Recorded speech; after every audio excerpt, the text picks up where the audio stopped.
All right, good afternoon and good morning to folks on the West Coast.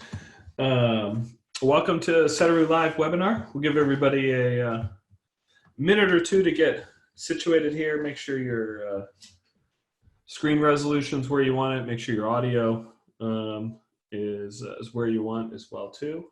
We're gonna, for those of you that have joined these webinars in the past, the format will be relatively similar here.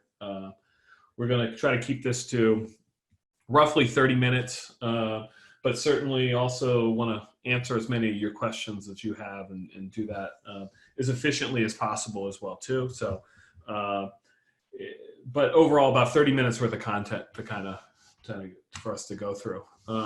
If it's your first time doing a Zoom webinar, just take a note of the controls that are in here for the webinar that allow you to ask questions and to chat as well too. So you'll notice a Q&A button. So if you hit that, you can go ahead and ask questions. There's also a chat function within here as well too. So Q&A is the best way though. So if you've got questions as we're going through things, and I hope you do, we want this to be as informative as possible for you and to get as much information out of it as possible. So as you have questions, go ahead and put them in there in that Q&A piece, and we'll take some breaks as we go through here and get those questions answered. Couple other housekeeping items. If you're not following us today on your favorite social media of choice, you certainly should be. So look for us on LinkedIn, Facebook, and Twitter. Those are really kind of the key ones where you'll see us posting information to, and be able to see that information from there, as well as on our sort of standard email distribution list. So what we're going to talk about today, we're going to keep things focused around water distribution maintenance, and it's still in the start of the new year. I think we can still call it New Year's. I'm not sure. Maybe through the rest of this week, we'll let it be okay. It's still call it the new year. But certainly I think everybody starts a new year and says, hey, we're going to do some things a little bit differently this year, right? I'm gonna be more organized. We're gonna do better work. All of these different sort of tasks, right? And so then we think about professionally and some of the goals you want to accomplish. It's certainly a great time to take stock of where you're at and to think about how you want to do some things better. Friend of mine and a colleague from Arcadis, Jim Cooper, had said to me one time and I don't think Jim's on the webinar here today, but he had said one time in a presentation, I really liked it. He asked everybody around the room, said, hey, 10 years from now, do you expect your utility to be operating differently than it does today? And sure enough, everybody in the room raised their hand. Of course, we're going to be better. We're going to be smarter. We're going to operate better than we are today, right? And then you ask people, so 5 years from now, is your utility going to operate differently than it is today? And, sure enough, most of the people in the room are kind of like, yeah, 5 years from now, of course we're going to be different. And then you ask people, say, okay, a year from now, are you going to operate any differently? And then you see people really, the gears start turning and you start thinking like, okay, I don't know. I guess maybe a year from now, no, we're not quite ready. We're not quite ready to do anything different, right? And so, and that was his point in the exercise, was to start saying, okay, if you're not gonna start making small changes, or you're not gonna agree to start thinking about better changes today, but that 10 years from now you want to be somewhere else, that 5 years you want to be somewhere else, when are you going to start making those changes? So I think that's a good thing for everybody to think about in the new year as you're jumping into, the priorities for your utility and what you're working on. So I'm going to just jump right out in here though to some things around talking about our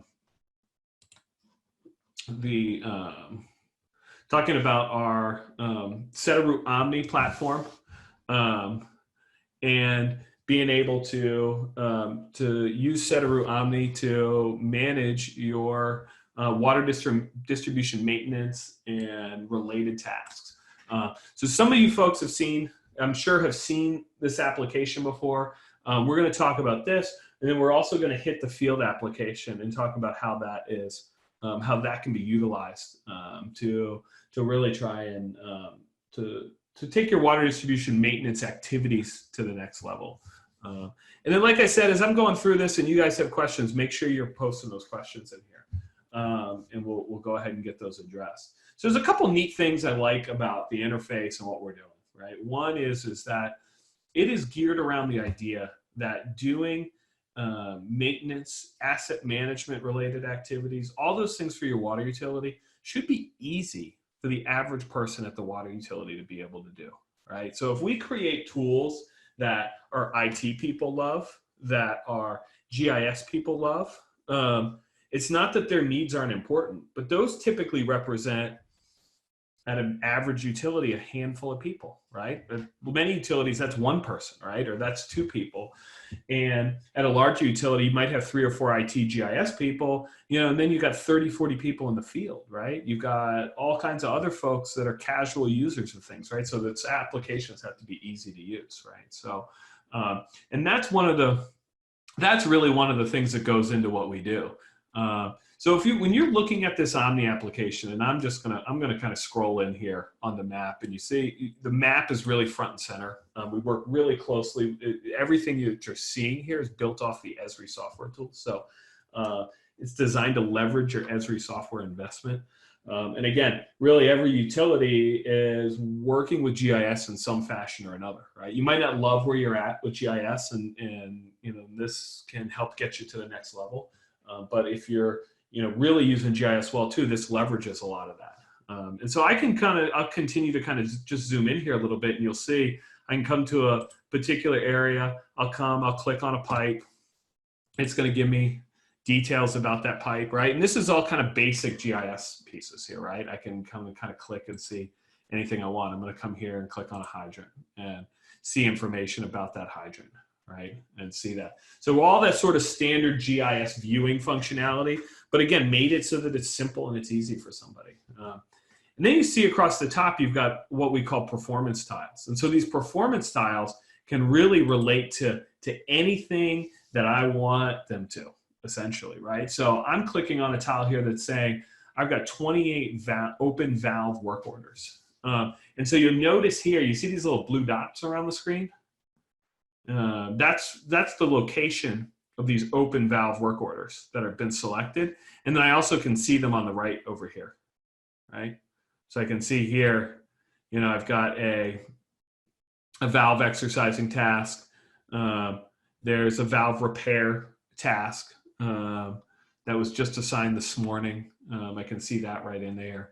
And so I can see all those details. And so as I was moving my mouse around, you might have noticed a little yellow dot that's in there. And that's going to bring you right to show you the location there. Or I drill right here and I drill right in and I see the location of this particular valve task, right? And I can see it's the one right here in the center. And I can see, when it was assigned. And I'm like, I've got another one next to it. I can see the details of that. So you've got this really powerful way that you're really easily seeing where all these work or task items are assigned and seeing that information, right from the map within there. So it's really easy to be able to do that and to navigate pieces of information.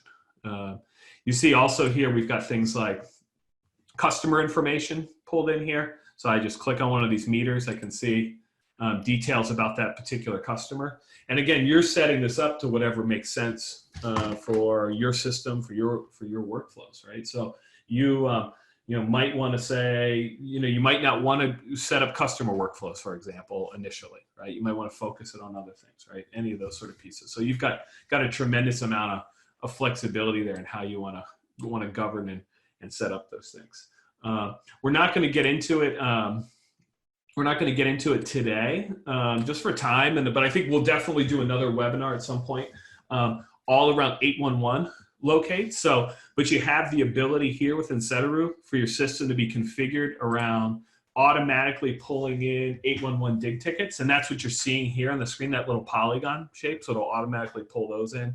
Those can be scheduled, assigned to people, et cetera. So that's another piece that you can do from a distribution maintenance perspective with Sedaru. pretty easily. What else you can do that's really neat here is I'll just focus on valves here for a second, right? So you see this tile has open valve work orders. Well, I'm going to scroll through it here and we'll look at a couple other items in here. And I can see here valve work that's been completed this month. So I can see a history of tasks or items that have been completed really easily. I can come in here and I can also look at inoperable valves, right? So I'm going to click on this. And now you see in my system here, I've got 78 inoperable valves. And that's what's showing up here right on the map for me, right? So 78 inoperable valves. And what I love about this, what is really neat, is that you don't have to be the GIS person. You don't have to be the database technical person to be able to start using this kind of information and to be able to start making decisions with it, right? So I've got 78 inoperable valves, and I know, okay, hey, I want to start tackling and working on those. So I'm going to go over, I'm going to pick an area in my system over here. Oops. Just going to scroll over and zoom into that particular area. So I know I've got these ones right in here that are both inoperable valves that I want to get fixed, right? So I can come in and we'll go ahead and I'm going to send both of these valves out here and I'm going to do a valve repair right from here. So I can basically select the assets that I want. Then I can come in and decide who do I want to assign them to. And I've got my whole list of folks here. I'll go ahead and assign it to myself and I'll hit assign. And I can fill out additional information in here. I can, I can customize these pieces of data that are going to go out for this particular task. And I also have the ability to set recurrence intervals on all these things as well too, right? So when you think about, here's the other really, I think, if we're thinking about new year and new ways that I want to look and work with my utility and handle maintenance activities, certainly getting a handle on preventative maintenance, is a great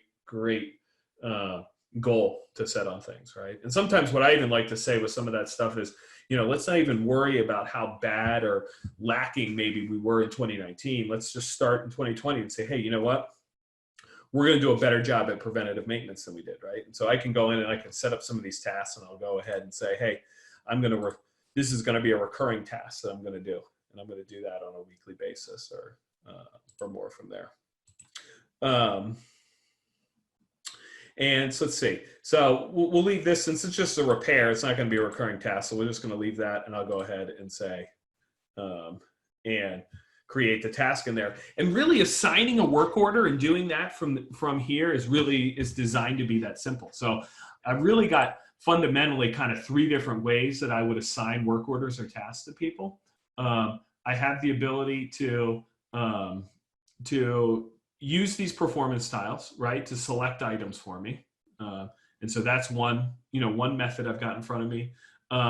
Another method that I've got in front of me is the ability to just go to individual assets, right? So as I'm selecting on particular items, I can go right from one to the other and just be able to select the asset from there. Or I have the ability to select groups of assets as well too. And so can do a couple different things from that. So let me show you what this activity is going to look like on the field. Let me pop up my, I'm going to pop up my iPad here in a second.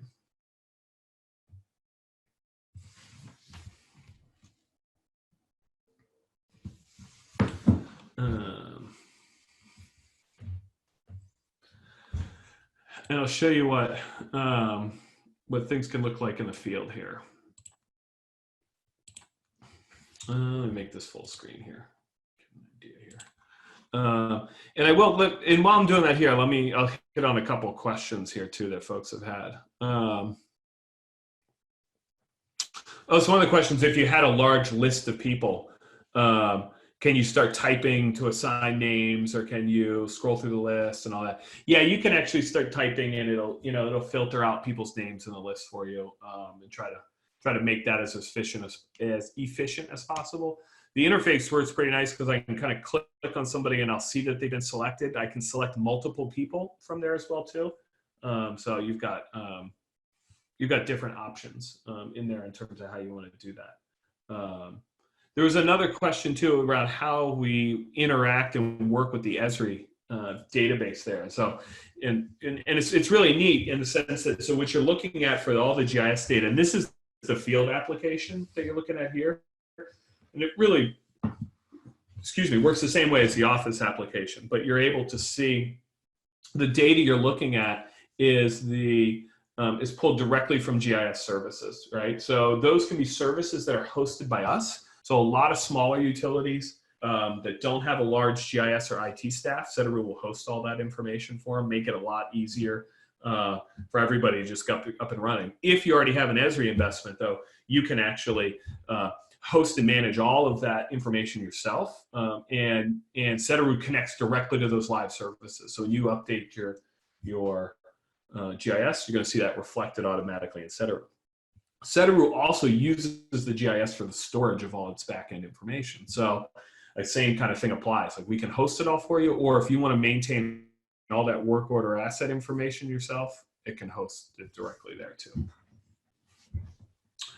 All right, so we're looking at looking at the iPad here, and what you have here is I'm going to see work that was assigned to me.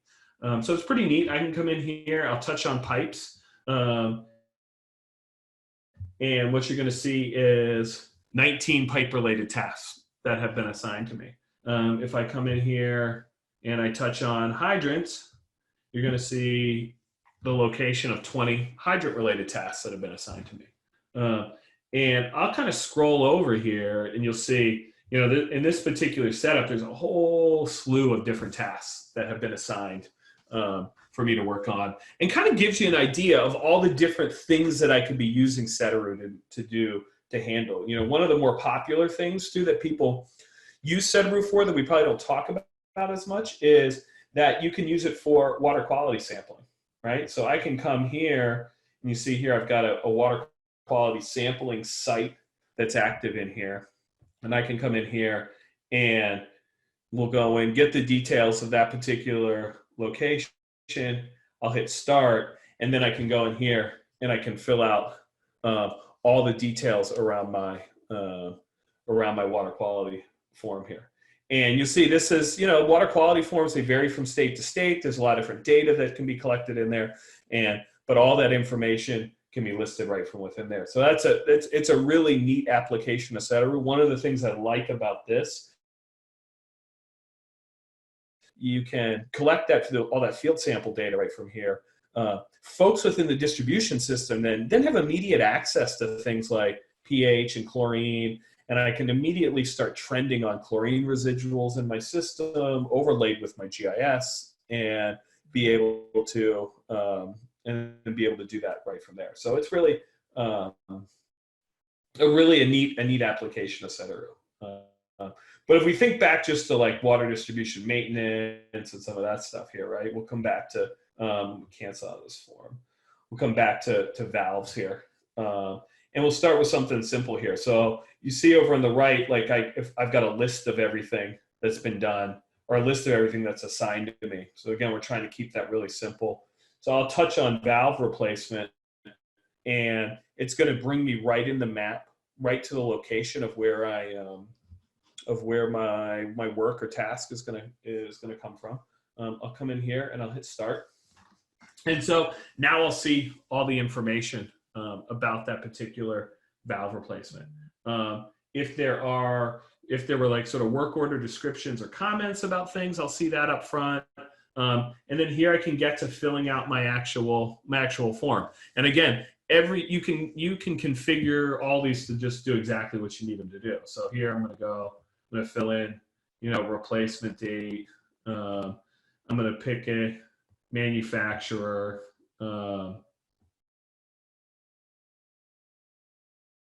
I can enter, you know, specific model information. What kind of valve type am I putting in here?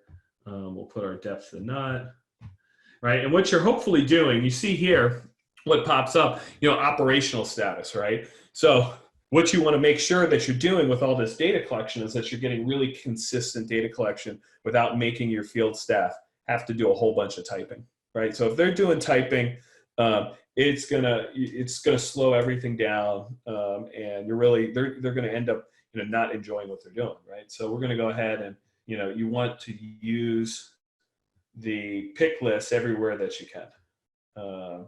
So we'll put in returns, and then we'll go ahead and put in our other information there in terms of the is there a vault in the open direction, and then I'll go ahead and I'll hit next. And then you see here, it's going to bring me right to my labor, equipment, material piece here. So I can come in and pretty quickly, you see, since the work was assigned to me, my name's already highlighted.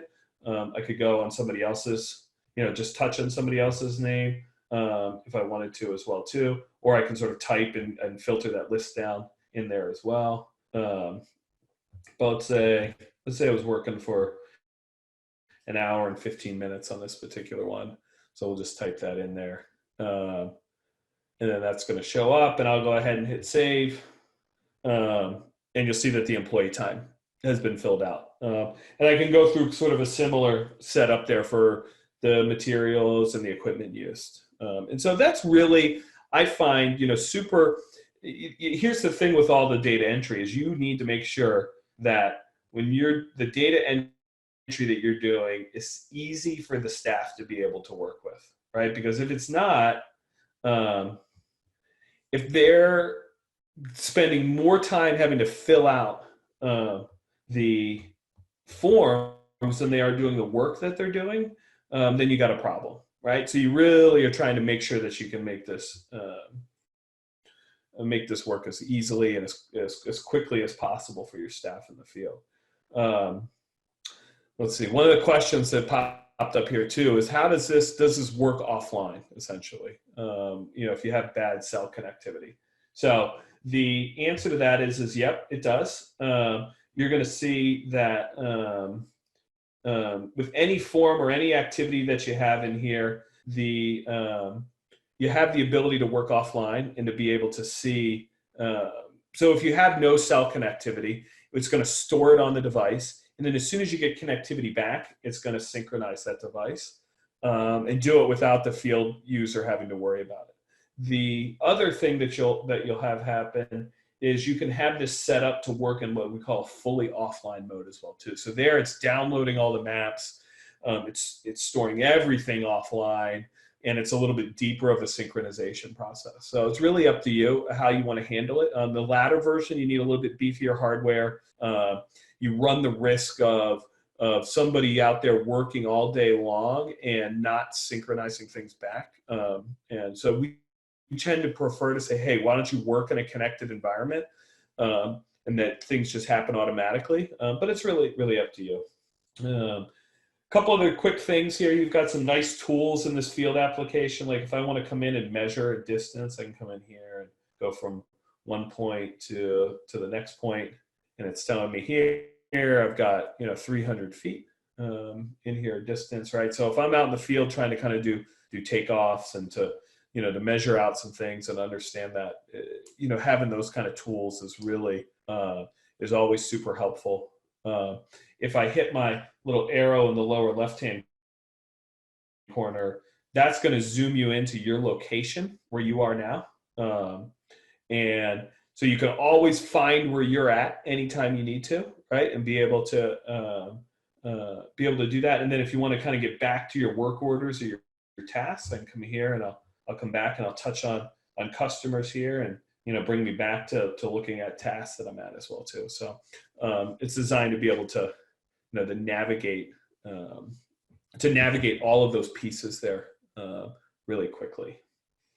All right, well, good. I'm going to hop back into the Office software. There's a couple things I want to show you there. And let's see. While you've got, we're about 25 minutes after the hour. So go ahead and get your questions in. I see a couple other questions in here that we'll get into in a second. And go from there. Let me see here. I'm going to pull up the Office application here a second. All right. Oops, still a field application. All right.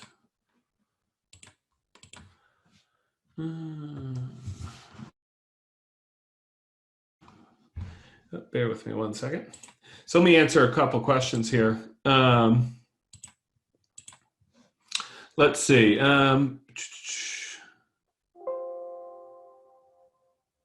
Yeah, so the question was kind of around the offline mode and how some of that works. Yeah, so if you're working in a fully offline mode, what happens there is that all of the data gets stored on the device. Okay, and so all of that stored data on the device it does exactly that. So it's storing the maps, it's storing everything. In the sort of default mode, what happens is the maps and some of the background information that you're consuming that in a connected way. Work orders and some of the key data you're working with always gets downloaded. So if you are working in that fully offline mode, it does require hardware that is a little bit beefier. It has a little more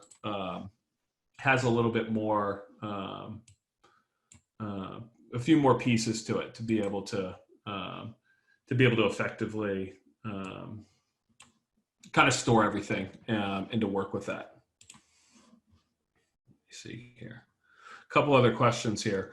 So there's a question here around how does this applicable beyond just water distribution maintenance, right? So we can certainly you can certainly use Sedaru around for really just about any kind of collection system based, public works based maintenance pieces as well too. So you'll see Sedaru customers using Sedaru for managing potholes and roadways and streets and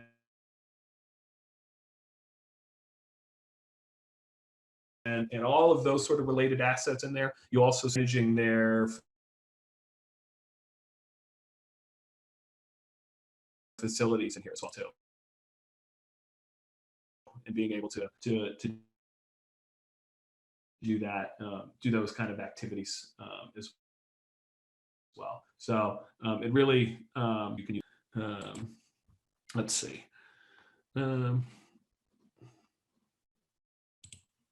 Any other questions? All right, I think we're good on questions for the moment. So one last thing I want to show everybody. One of the things I can do from the Omni application, right? So from that Office application is I have the ability here I'm looking at the performance tiles you see here, and we're gonna go through and look at, oh, they're still loading up here. I'm gonna look at ones that have been valve work completed this month. So I'm going to drag that into here. And really, let's just look at the past week. So you can see here the number of tasks that have been completed in the last week, and I can see that on the graph. And I can kind of do the same thing here from a hydrant perspective. So let's see, hydrant work. I'll drag that tile down. And again, let's look at the last week. And you see here, I can see right on the graph exactly what's been completed. So I did 16 valve work orders, 12 hydrant work orders, and I can see those pop up right here. And so I can run reporting straight from here on that work that's been completed. On top of that, what's really neat is I can, in addition to kind of looking at work that's been completed and doing that, Sedaru is also designed to work with real-time data. So if I go to this valve here, let's look at this PRV. So this is actually, I'm going to look at, I can see here flow through this PRV, right? So I can pull in really any set of real-time data that I want and have that be part of my information, and I can pull together a couple pieces at the same time. We'll do the same, pull down both of these pieces here. So I can see that the suction side pressure on this one PRV has been at 90. With a flow of, that's been varying throughout, right? And be able to kind of see and look at all that data. So, and again, it's not something we've gotten into in detail in this webinar today, but something we can talk about more in the future that shows you, Sedaru being able to bring all these different all these different real-time data combined with all this work history and asset management information together, all within one place, and to be able to work with all that information together. Let's see. All right. So wrapping up, we're going to wrap up here in the next minute or two. If there's any other questions, now certainly your time to go ahead and get those in here. Let's see. Oh, one of the questions in here too is talking about the tabs across the bottom and how those are used. Yeah, we didn't get to that. So what that essentially is, what this is what we call UCOM. And so what this allows me to do is to organize the staff that I have, right? And to use that to, and I can pull them up across the bottom, and I can essentially have a built-in instant messaging system with folks. So I can come in here and I can say, hey, I want to send a message here to Steve.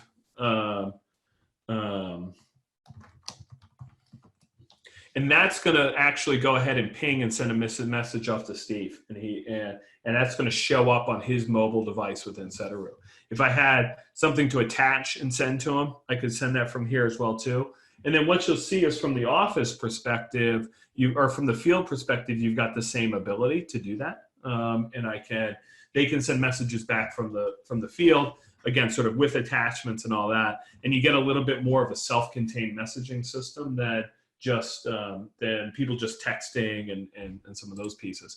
I also have the ability here, like you see, operations forum. If I put a message in here, that's going to go out to a whole broad group of people. So that's what we call UCOM, and gives you a way to communicate with with staff throughout the utility. All right, well, good. Well, I want to thank everybody for their time today. If you have other questions, absolutely just let us know. Everybody that's attended today is going to get a follow-up message that will, thank you for attending, and but with that will be contact information, so you certainly can reach back out to us with questions. We're going to be running webinars like these really every couple of weeks throughout most of the year. So real short sessions like this that introduce you to different various pieces of what Sedaru is doing from a software and services perspective throughout the year also. So lots of opportunities to kind of keep learning about what we're doing and to share that information with you. So I'll thank everybody again for joining, and look forward to talking to you more in the future. Thank you.